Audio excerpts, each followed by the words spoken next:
We've been talking to your fiancée. Your idea, her idea? Because I can almost guarantee you that she said it was her idea. This bottle of cringe is 28-year-old Aaron Lambertus. Right now, Aaron is blaming his 19-year-old fiancée, Isla, for a shooting he committed, one that nearly left 2 people dead. Is she also under arrest? I will be extremely open and honest about everything. I just need to know what she told you guys. And over the course of this interrogation, this knucklehead will bombard detectives with his crybaby excuses. I just try to scare somebody. It's the only time I feel my humanity come back. And a shocking admission, one that will lead police across the country investigating a decade-old murder. I remember helping him with the body and throwing it in the river and then waking up back from home. I'm not sorry that you guys are here. I'm sorry that that's what I literally had to do to feel like a human. On a simmering night in August of 2023, police in Loveland, Colorado were called to a local Safeway parking lot by numerous bystanders who had witnessed the unthinkable. A car with Montana plates had slowly circled into the parking lot, stopped in front of 3 sleeping homeless individuals, and unleashed round after round of bullets at them. The car then sped away, leaving one individual out on the pavement. The victim was rushed to the ER where they were treated for a non-life-threatening injury. One other victim at the scene received a scrape on their arm from a bullet, while another was miraculously unharmed. The 3 targeted individuals had no enemies and were simply trying to find a safe place to sleep, which left police with a sinking feeling. Whoever had done this wasn't targeting the people specifically. They were doing it for the thrill.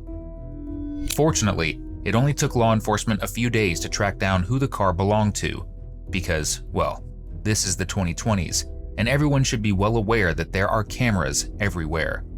The car was identified and tracked back to 27-year-old Aaron Elias Lambertus, a transgender man living in Bozeman, Montana. But he hadn't been the only one in the car. His 19-year-old girlfriend, Ayla Yvonne Osterloth, had been identified as the driver of the vehicle. Both were taken into custody in Montana and questioned by Colorado police. And Aaron here starts the interrogation with a bang. Hey, my name's Gerard. Hey, what's up? How you doing? Fucking sick as shit. Are you? What Yeah, are you I sick have of? the flu. Oh I'm like, dude, it's freezing in here. Yeah, I've heard that. I'm wearing more layers, but we'll see what we can do. Have you been offered any water or anything like that? No. Do you want some water? It's been a little bit. I mean, that's the least I can offer at this point. Honestly, I think I might throw it up if I have it. Okay, well, If you can get nicotine, though, one of my dip pouches would be lit, but if you can't do that, then it's all good. I won't make any promises because it's Montana's house and I'm from Colorado, so I don't want to make any promises I can't keep. But we'll ask and see what we can do. Okay. Am I under arrest? You are. Okay. So we're gonna get to that. Clearly, it sounds like it was quite the event, but you are under arrest. You're not free to leave. But you know, with that said, there's some things that we do want to talk about, and of course, our state, we have this form, we have all these rules that we have to abide by. I want to read those to you just to make sure we're on the same page. Just know that we've been, for the last hour, we've been talking to your fiancée, and she's fine. I just want you to know that, okay? Is she also under arrest? Yes, but she's fine. I just want you to have peace of mind, not her. Is there any chance I can see her before we go? I don't want to talk to her. I want to give her. You know, we'll cross that bridge and figure that out when we're done here, okay? I'm not making you a promise or anything like that. We don't run the show here, all right? This is Montana, and we're from Colorado, so, but we'll figure something out. We'll inquire for you, okay? I promise you. I mean, I'm willing to help you guys out too. I know 3 different blow dealers that get bricks on bricks. If you can hook me up, I will give you names and addresses of 3 different people that sell blow and age and pounds and pounds. Well, let's just start with some basics here. You might just spell in your full name. Yes. So again, this is I'm literally just going to read right off of here. That way I don't mess anything up. Do you read and understand the English language? Yes. Just check that if that's all right. You have the right to remain silent. Anything you say can be used against you in the court of law. You have the right to the presence of an attorney prior to questioning, to have your attorney present during questioning if you so Does that mean now? What's that? Does that mean right now? Yes. Then I want my attorney present. Okay. Well, if you don't if you can't afford an attorney, one will be appointed for you. Money is not questioning and okay. So my understanding, just I want to be absolutely clear. So you don't want to speak with us without your attorney present. I know from having a defense attorney as a dad that a lot of things that I say now could very easily be when they shun it later. So I just don't want that to be the case. Okay. I am very happy to sit and talk to you guys if it's going to take hours to get an attorney, but I also don't want to get screwed over. Well, and I'm not trying to screw you over either, but we have to be clear about this, right? Like if you're saying you won't talk about that without an attorney, I mean, we're going to respect that. We're not going to keep an attorney for hours just to have you talk, right? So I just need you to be clear. What all do you guys know? Like seriously, what did she tell you? Because if she told you everything, then it's not worth me waiting for an attorney.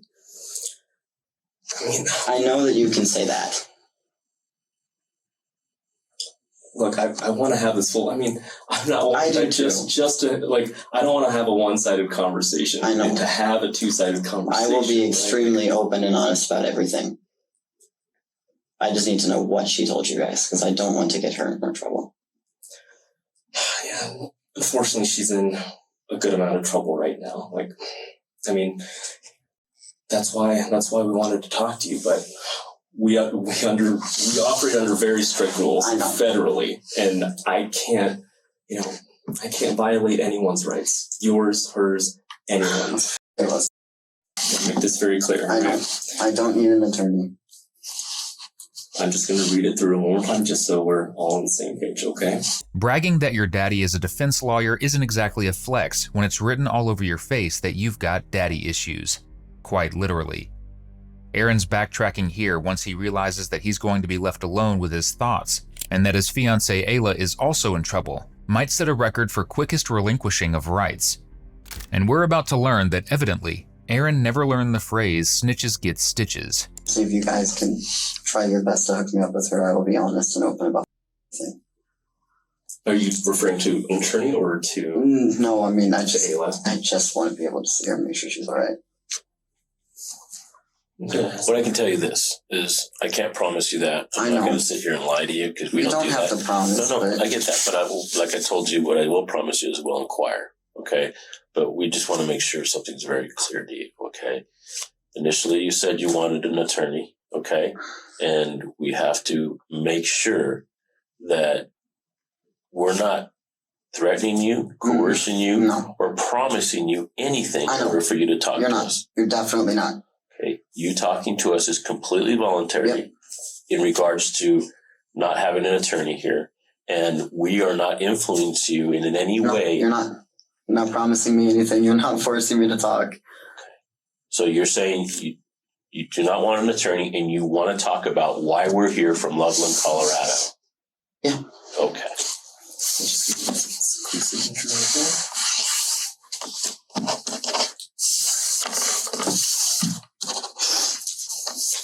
I'll tell you one thing right now is you're going to get nothing but the truth from Detective Mew and myself. We just don't roll that way. And I hope we can get the same respect and courtesy from you. I'm not going to lie. I appreciate you. Thank you. That's the biggest thing. So obviously we're from Colorado, so we know that you were in Colorado, and that's kind of where we want to start this. Just tell me about your guys' trip to Colorado. We just went down to visit the national parks and to see her family. That's literally it. That's the whole reason we're there. We went to 2 of the parks, and then it's like, bro, we are exhausted. We can't do the other 2. We just didn't do it, so we ended up seeing her grandma, and then we just made our way back home. We came back like a day early, I think. How long was the trip supposed to be? Oh, God. I think it was supposed to be a week or 8 days. I'm pretty sure we were there for a week. When did you leave? I have no idea. You would have to ask her. My memory is the size of a fish. It's awful. Well, I don't want you to make anything up, but fair enough. What time did you guys get back? 2 days ago, probably 6 or 7 a.m. We got back really early to the point where, I was sick as shit for 2 days prior to that, and I woke up in the car and we were in Billings, so I'm like, dude, it's 6:41. Still with the flu? Mm-hmm. Oh, man. So 2 days ago, today's Friday, yesterday would be Thursday, and then It was Wednesday. either Tuesday or Wednesday that we got back, Okay. I think. Okay. So you said it was about a week, but you guys kind of Yeah. early. All right. And then you went to 2 parks. Which 2 parks? Do you know the parks? Can you name them off? Oh man, honestly, I'm not as outdoorsy as some of the other people. I know we went to the sand dunes, but we got there so late that we were just able to go to the visitor center. We did the junior ranger program for that, and then just see the dunes and leave, because I didn't know that there wasn't a road that goes right by them. Mm. You have to literally either go hike them or do an off-roading trail, but you have to get a pre-pass to do that. And then it was Rocky Mountain. Tell me about your guys' relationship. Who is she to you? That is my wife, for real. I mean, I am so in love with that. I would do anything for her.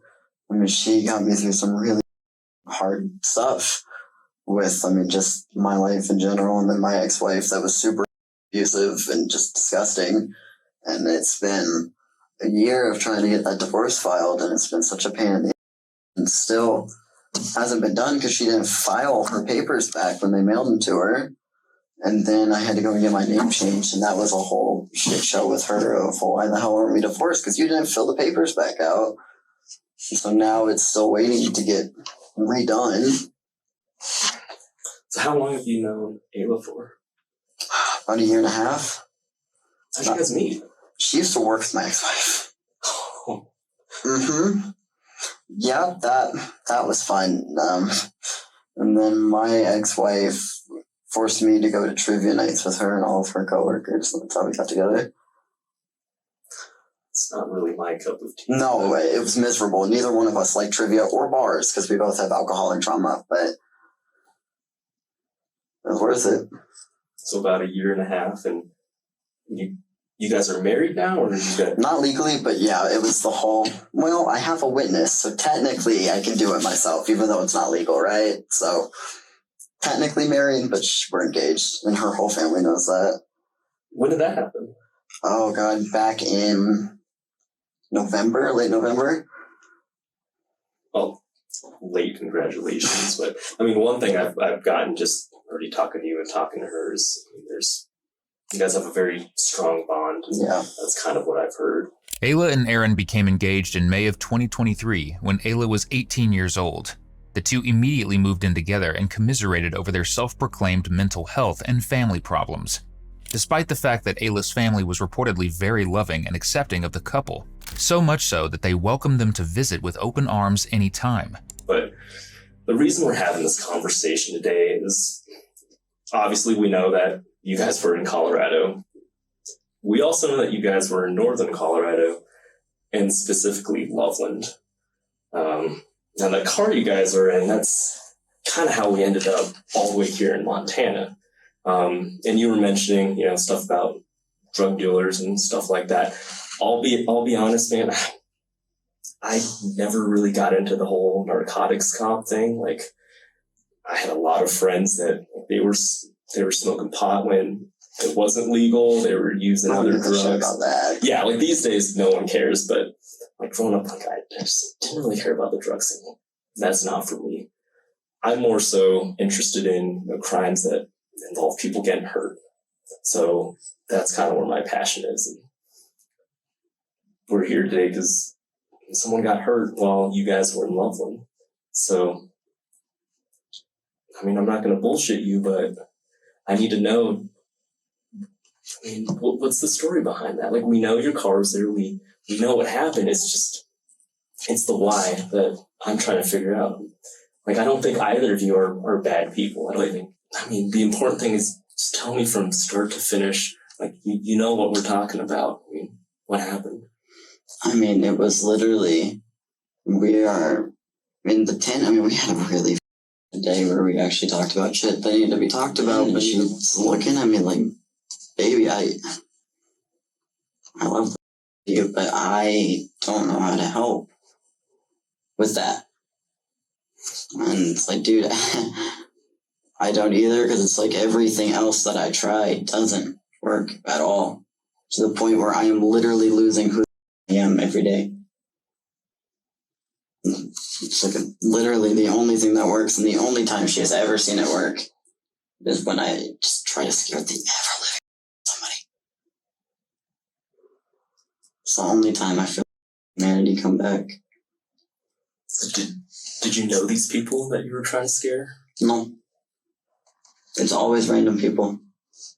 It's never with intention to hurt them. Well, let me ask, how did the bullets start flying? What could scare people more than hearing gunshots? Were you aiming at anything? No, I literally aimed at the ground right below the car.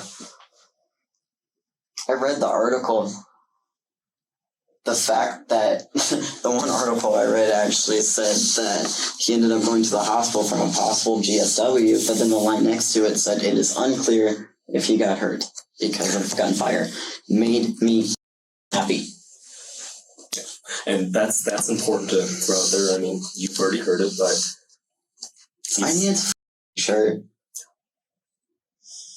Yeah, I can tell that, you know, that eats you up, and he's fine. That's good. I mean, he's out and walking around. I actually talked to him the other day, and if anything, I mean, he's confused as we are, right? And that's important for us to understand. So I know. Did you know him at all? No, of course not. Did you see him earlier in the day, or?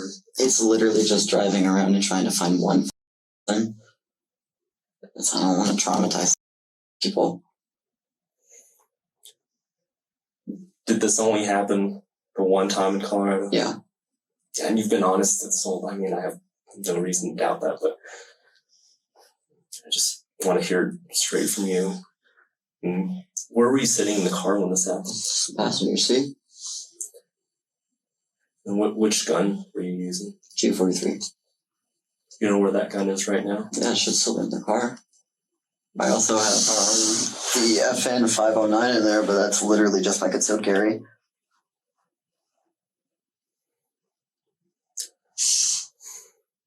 So that part of Loveland, I mean, yeah, I'm not trying to get too specific, but have you ever been there before? I've never even heard of it. How'd you guys end up? So that was kind of something that It was our way home. We just passed by a sign, and it's like, dude, it's worth it to have part of your identity back. According to Aaron, the only way he can feel remotely human is if he scares people half to death, or in this case, nearly causes their death. But people will do anything but go to therapy. Aaron was deemed competent to stand trial, and as such had a mental health evaluation which hasn't been released to the public. But it quickly becomes clear that he wants police to believe that his mental health issues stemmed from an unbelievable incident in his childhood, one that began with one of his mother's several ex-boyfriends. We've talked to a lot of people throughout the course of, you know, what happened. We've talked to a lot of members of Ayla's family as well, and so she has a lot of love and support, but there's also a lot of concern I'm hearing for you, both from her and from her family. I mean, why? It sounds like you talked about a traumatic event when you were 13. Oh yeah. Yeah, so that got brought up. You know what I'm talking about? Yeah, it's when it all started. My mom has always had people come in and out of her life, and I mean, we say my mom, but her parents adopted me because she, after this story, will be very clear why she was an awful person, but I mean, she had super bad drug addiction, and she had me doing things and taking with her when I was 13, but it's like one of her boyfriends just, I thought he was super cool, he vibed really well, I was smoking a joint with him, and what I thought was a joint, but it made me so dizzy that the entire world was spinning, so I know damn well now that it was not a joint. And I woke up in his basement and helped him 13 times. I remember helping him the body and throwing it in the river and then waking up back home. And honestly, I thought it was a nightmare. Sounds like a nightmare. Where was this? I was back home in Kentucky. I have no idea who she was. I don't remember shit. I remember the stuff that I don't want to remember. And then I finally told my mom before I moved out here, and I mean, she was like, yeah, I'm glad you didn't tell me. I wouldn't have believed you. at all. And then she looked up, because I know his first name was Michael, and I don't remember his last name, but he had himself a couple months after that. Oh, and again, I mean, I'm getting that you don't want to cause harm to anyone, but just have to ask, have you hurt anyone else? No. No. I tried everything I could to make sure it was tamed, to the point where, you go on like websites and you find people that want some real shit, but it's all willing. Mm. And I mean, that worked for a while, and it didn't help. Nothing helped.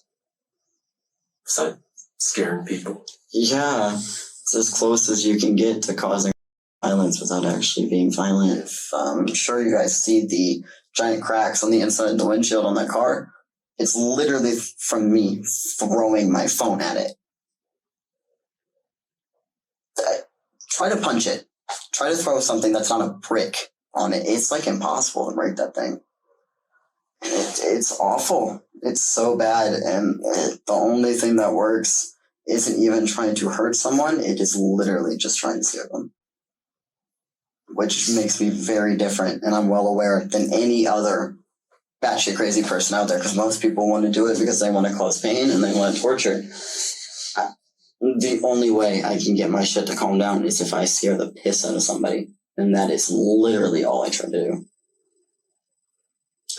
And that's huge. That's really important. We talk to people that, I mean, their goal is to hurt people, right? Like, no.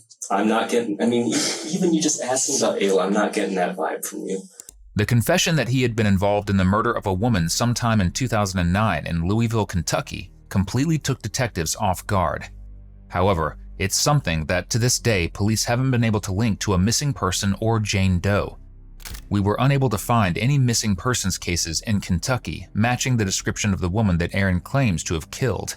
However, if the woman was transient, as Aaron later claimed, she could have been from anywhere in the US and may not have ever been reported missing. That is, if his story is actually true. Are there any other times where you're shooting your gun, not aiming at anyone, or just... I mean, I shoot all the time. But not like, for purposes of... Not like that. It's like that is the first time I have felt as human in years. I was scared shitless that I'd actually hurt that guy. I think that means a lot that's, the first thought that I'm hearing from you. I mean, we're here wondering if there was, anything else, if it was, if there's other context to it. But... No, it's really not. I don't know what to do. I know she doesn't know what to do. And obviously you guys care about each other. And I mean, I'm sure, it's the shooting was a couple days ago, and we're here talking right now. So we have plenty of resources. We always do ballistic tests and stuff like that. DNA.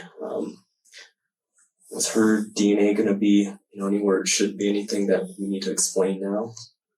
I don't think it should be. I mean, she would have touched it. She would have touched the gun, obviously, because it's in the car. She easily could have touched all the rounds because he had a giant box of knives. Mm. So, I mean, her fingerprints could be on the gun. It could be on the barrel. It could be on the rounds, but she didn't do shit. Did she handle the gun or touch the gun at all after the shooting? After, no. I don't think so, at least. Okay, but, I mean, she easily could have grabbed it at one point because it's like... I'm not saying they're not on there because they could so easily be on there. Yeah, but, again, it's just... I want to make sure that we're doing everything we can for her as well, because at this point... How much trouble is she actually in? She's almost the same amount as you. I mean, that's what we're trying to... How bad is it? I don't give a shit about me. I just need to make sure that she's okay. So at this point, our job really, we just gather the facts, right? Like when I was saying, I have no biases, like that's the whole honesty. I just get all the facts. You can give me a good estimate, though. So the charge right now is attempted first-degree murder, and that is for both of you. But whether that stands, whether that changes, that decision is actually honestly not up to me. That's the district attorney. They're above me. We just gather whatever information we can for them. Before you guys leave, is there any possibility that I can get a dip while you guys are still here? Can you ask? We will definitely ask, but it's Montana's house. So their rules kind of apply. The man who Aaron struck was 47, had recently begun living on the streets, and was injured in his lower extremities after one of Aaron's bullets struck him. He woke up, confused, in pain, and unable to comprehend what had just happened to him. Fortunately, he survived and was released a few days later from the hospital. And though Aaron is keen to talk about the trauma he's experienced and how horrible it is, he seems completely unremorseful about the trauma he inflicted on this innocent man who was already down on his luck and was just trying to sleep. So, specifically to the night when the shooting happened, tell me about what you guys were talking about when you were looking for somebody to shoot. I couldn't have it be someone possibly get hurt that was actually, sounds awful, but a contributing member to society. If they had kids or a wife or a husband, I couldn't risk them actually getting hurt. So I had to find someone that no one would really care about. Just tell me about how you described that to her, about how you wanted to not shoot somebody that had a family or that was a contributing member to society, in your words. My logic was, I think if there's a possibility I could hurt someone, I need to find someone that is so hooked on shit that even if they got hurt, they want to know. Is that what you guys talked about beforehand then? Is to find somebody that would, exactly how you described it, hooked on shit, being maybe a drug addict? Yep. And I'm not putting words in your mouth. No, that's literally, I was like, that's it. That's the only target I will go for. So that's why this person, when you saw this person on the ground there, what is it you saw in them that made you believe that they were? It wasn't even him that I wanted to go after. It was the 100% tweaked out girl that was sitting 2 or 3 cars next to them. But I wouldn't have been able to get even a warning shot off without 14 different people seeing directly, and that's not what I want. I honestly figured laying down, I don't even have to aim at him. It could be so close and just... So how did you come about spotting that person? It wasn't difficult. I mean, we literally just drove to downtown. We saw Safeway, and I'm like, I know back home, Walmart has the weird people, all right? It's great. We love Walmart. And literally, as we're leaving, I see 5 homeless people sitting on the corner. So you passed and then came back? Yeah. Tell me about that. The pass is I would rather find 1 person than 5. And not because I want to get away with shit, and not because I want to make sure that they get hurt. It's like we fired those shots, and I see some dude across the street up his bike and his bag and sprint away. I don't want that many people to have to be affected by the one thing I feel like I have to do to feel normal. So you spot these people, you go down the street, and you come back? Literally, we circled so many times because I'm trying to find just one good person that I can, unfortunately, traumatize. I couldn't. And would it be fair to say that she didn't want to hurt anybody that would be a contributing member to society? No. I mean, our goal wasn't to hurt people to begin with. But I mean, it's like, if I had the right amount of when I was a kid, I want to be here. So why would I risk taking away something to someone that is important and actually a parent to them? I can't look at a normal person and not think, what if they're super good or dad, and what if that was me when I needed them? But tell me about the conversation you guys had about what gun would be used. There wasn't a conversation.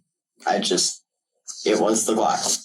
It was the exact same one. I keep it literally in the tank for when we go to places where we were the only tent surrounded by really sketchy campers, because you gotta love that as a trans dude when I'm like, I gotta go to the door and get my fake to piss out of. That's fun for everybody involved. It was that. I didn't want to use the more intimidating, super scary FN, which you pull that out and people are already like, whoa. It's a giant, massive pistol with a gorgeous sight on it. I didn't want to use an M15. I didn't want to shot it. I wanted to do as little damage as I could. So when you guys made that turn and then came across those transients right there by that gas station. I had to drive through, I think, 3 times before I could convince myself to even fire off the shots. So you guys drove by there 3 times beforehand? We drove around for God knows how long, circled Safeway God knows how many times, but we went down that little shitty side road at least 3 times before I could even convince myself to put the gun out of the car. Well, and one of the things we know is that you guys are getting familiarizing yourself with maybe hunting and stuff like that, outdoors, fishing. Hunting is such a different ballgame than any of this shit. I agree.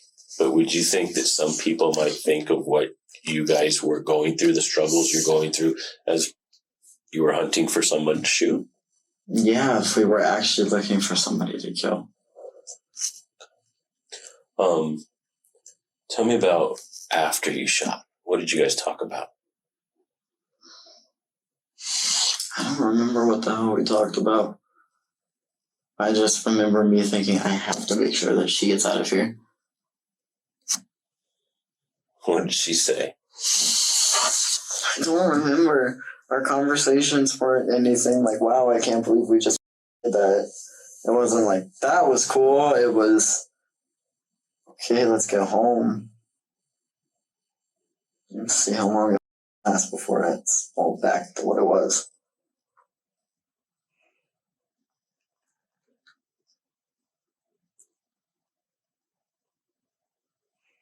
Your idea, her idea, or together? Mine. 100% or maybe It was 95 and mine. 5? She can say it's her idea all she wants, because I can almost guarantee you that she said it was her idea. It was not. It was mine, and she said, okay. You think it'll help? Let's do it. What Ayla told the police exactly, we don't know, because she was sentenced in the youth offender system, meaning for first-time criminals under the age of 25, her records have largely been sealed. Whether she snitched on her husband as easily as he snitched on his dealers is a mystery. But one thing is for certain, Doodle Bob here and his bride definitely think they're the main characters, especially when it comes to the incident that Aaron allegedly was exposed to in Louisville in his youth. Where in Kentucky were you living when you helped this Louisville. woman? What? Louisville. What city? Exactly, that's Louisville. Yeah. Is there a suburb or anything that's connected to that? I don't know where the hell I was. Do you remember the address you were living at the time? I remember my mom's address. What's that?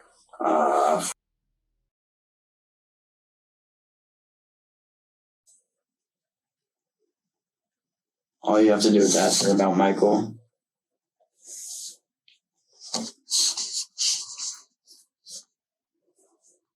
Did you ever look in media and see if this girl was, there was a press release or anything about a girl missing? Nothing ever came up. I guarantee you she was guarantee you, based on what she was wearing and what she looked like, and the fact that there was absolutely no information. Black, white, or something else? Black. Black. How old? Maybe early 20s. Remember the tattoos she had? No.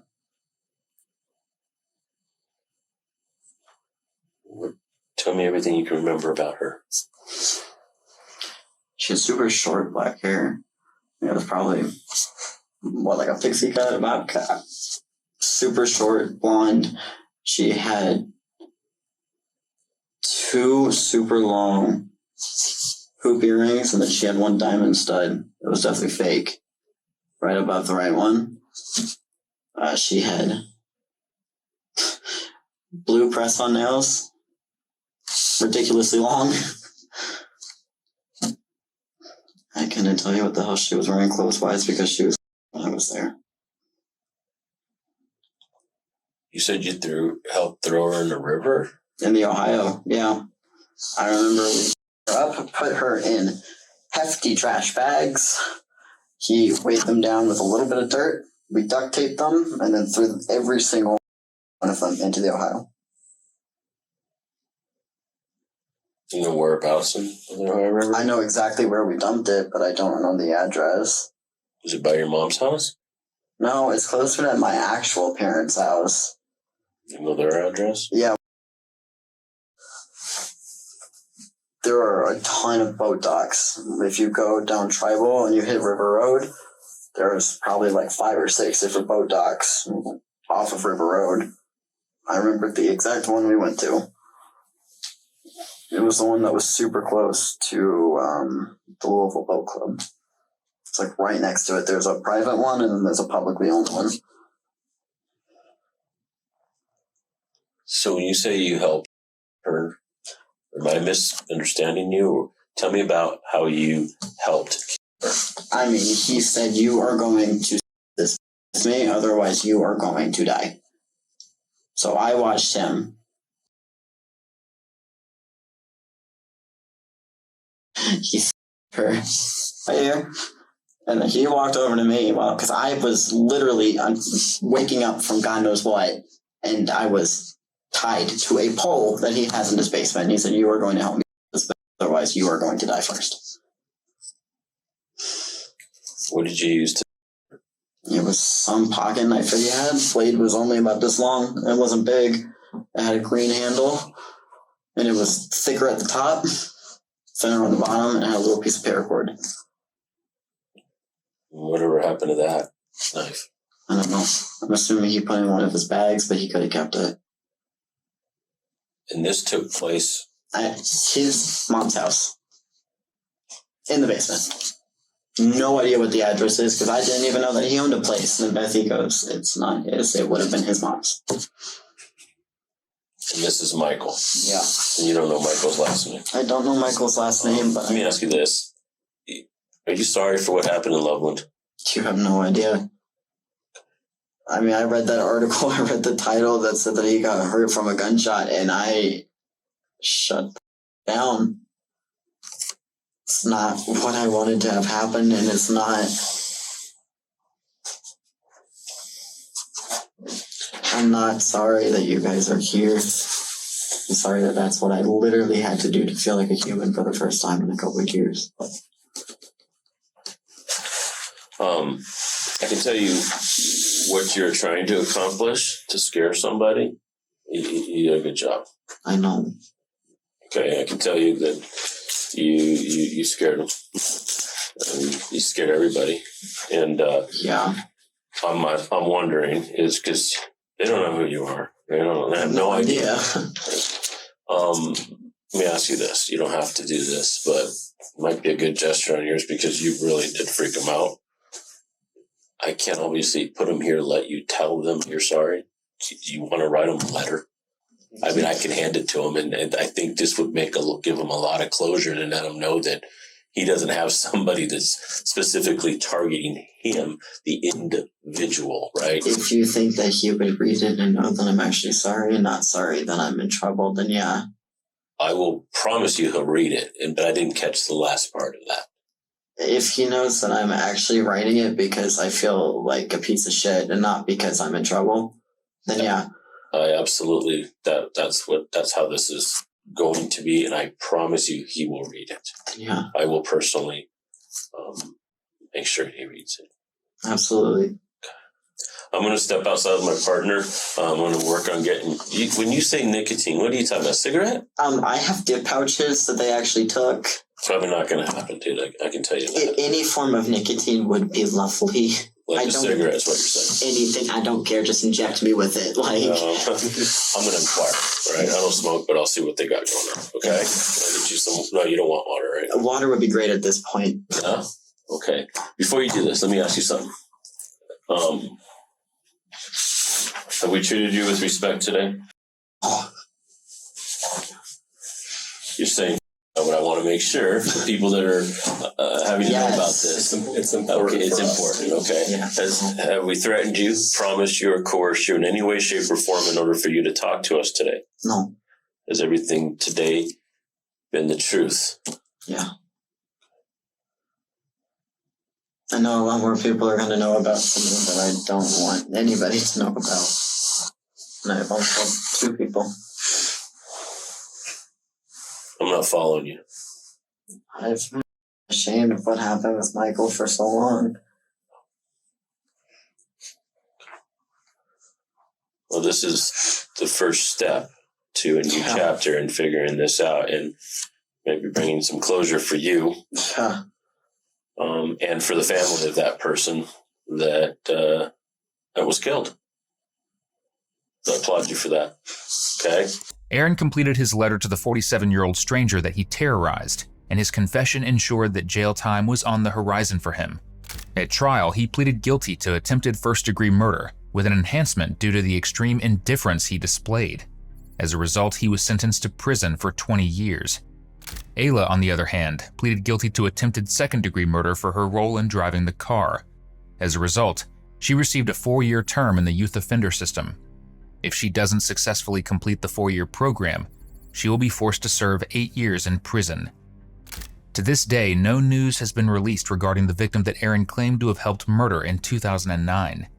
Our thoughts are with the victims who were subjected to this completely unfathomable, needless attack. Thank you for watching today's video. Whether you're new here or have been with us for a while, check out one of the craziest cases I've ever covered right here, or one of my newest uploads right here.